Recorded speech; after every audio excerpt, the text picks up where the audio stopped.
We have made it to the town of Puno, which is a cliffside town that wraps around Lake Titicaca. You can see the streets are fairly steep, so it's a little bit like we're in San Francisco. And if we turn this way, you can see here's the van that got us not only the colored mountains, but here. So far it's doing okay. Very sensitive car alarm that likes to go off both when we try to start it the first time, but also at night when it's a little bit quieter and there's any loud noise, it decides to let you know and goes off 10 times before it automatically shuts itself off. And beyond that, it's got great visibility from that second row. So Amos has been loving letting Luke know whenever there's a speed bump. Here's an example of one. It's probably the smallest that we've seen. Most of them are a lot bigger. Some are also pretty steep. So yep. That's pretty much how they control people's speeds. I can count on my one hand the number of stoplights we've been through and all the hours and hours of driving we've done here. And so it's pretty much speed bumps. And Amos also is right next to the sliding door. And whenever that door is opened, he likes to tell everyone, "Thank you for calling on Delta." That would be the delightful sound of the car alarm. Right here we have the entrance to our Airbnb. It's a cool little archway. And as we enter, we have this hallway that we go down to. And you see those stairs up ahead. We just pop up the one flight of stairs, have the door to our apartment, and you can kind of see the windows. So it's like you have an apartment behind another apartment, which is kind of cool. So yeah, these are our steps, a little drop in between there. Come around the corner. And this is the Carmichael house for 2 days.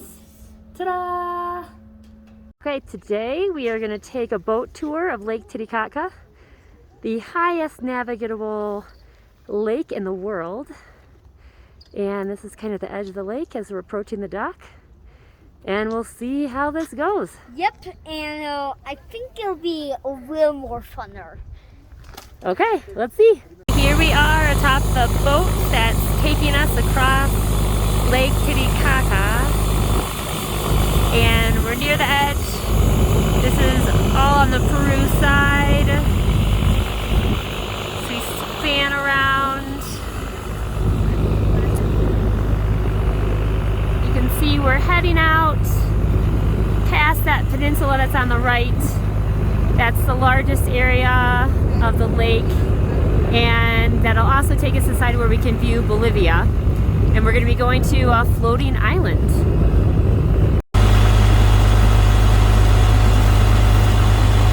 There's Luisa getting some fresh air. Amos was cold up on top, so we wanted to come on the boat. When I go to check on him, I found out he gets the comb from my bag, and he's styling his hair on the boat for some reason. He wants to look cool when we get to that floating island. Alice gives it a thumbs up. Just exited the boat and we have gone onto one of the floating islands here. And so we're going to follow our guide and learn a little bit about the community. Okay, this root right here is harvested to make the base of the floating island. You can see an example right here. And basically bales that are about 1 meter thick that are attached with sticks and rope. And then the reeds, called Totoro reeds, are placed in crisscross layers above that. And then in this model here, you see the homes are above that, and then they have stoves, but they're placed on a stone platform for safety reasons. Here you can see this is a map of the lake. Luisa is our Vanna White.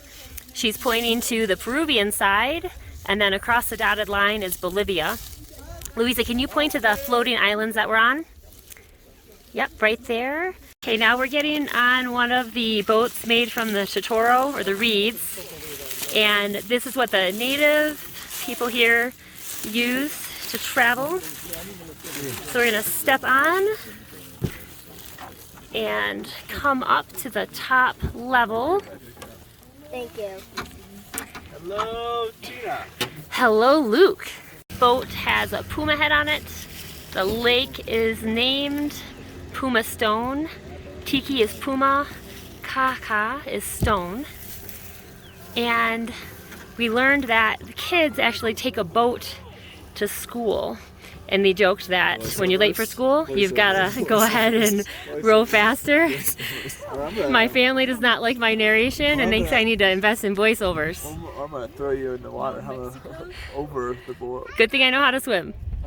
So here we're on the edge of one of the floating islands, and it gives you a really good view into the kind of the bales of those roots that are bound together.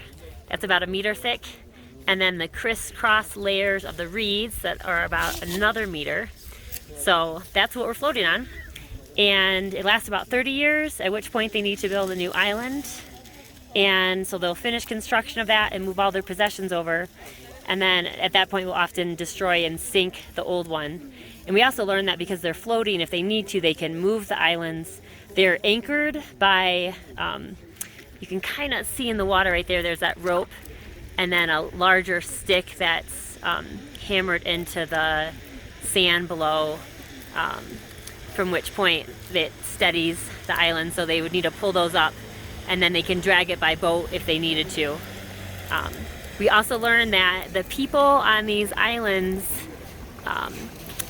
speak Aymara. It's a pre-Incan language, and so the history is that these people used to live on the mainland on the edge of Lake Titicaca, and when the Incans came, there was social conflict, and the Incans were more powerful, and so these people sought refuge on boats and lived on that silo boat right here that we rode across on, and eventually made the floating islands. A little excitement. Amos was walking on the edge of the platform right there, took a step and fell in the water. He fell halfway down into the reeds.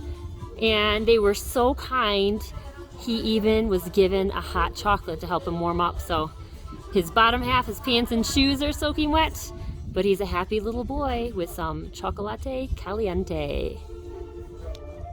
We are heading back to the mainland. A slightly wet Amos is drying in the sun, and he even receives basically some Peruvian cocoa puffs as a snack. So he is living it up and loving life, even after his surprising floating island experience. Now, before we left, had some feedback from Louisa and others that we're going to a beach, but we can't play in the sand. We're going to a lake, but we can't swim in the water. We're in the taxi back to our Airbnb after Lake Titicaca. Amos is insisting that he hide down there so that his wet bum doesn't get the seat wet. Very considerate. Over to my right, we have Louisa. So Louisa, what were the highlights? What did you like the most about our voyage onto Lake Titicaca? I think it was really awesome. Our tour guide was really nice, but wasn't so bad. Yeah? So, did you get sick on the boat? No.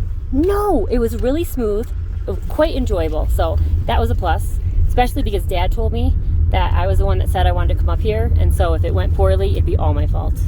So score for Mom. I loved the boat. It Amos. was so nice.